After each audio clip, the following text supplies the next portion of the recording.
Hello everyone and welcome back to another video. I haven't made a video in a while, so this is my first video in a while, as I just said.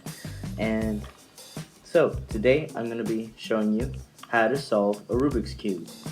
And you may be wondering why I'm not showing my face.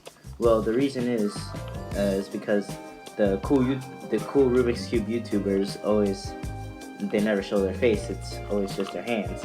So yeah, that's why. And today I'm going to show you how to solve this Rubik's Cube, and it's with this very simple algorithm that you can learn today, totally not fake.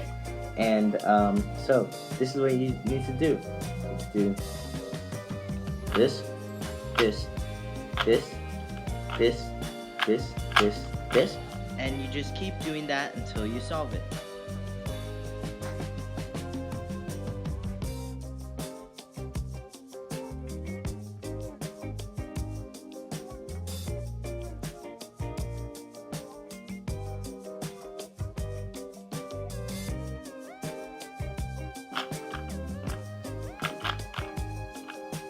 And there you go, solved.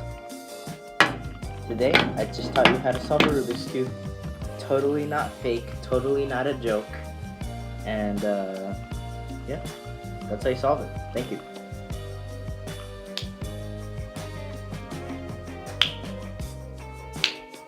Yeah, snap transitions never work. Anyway, see ya.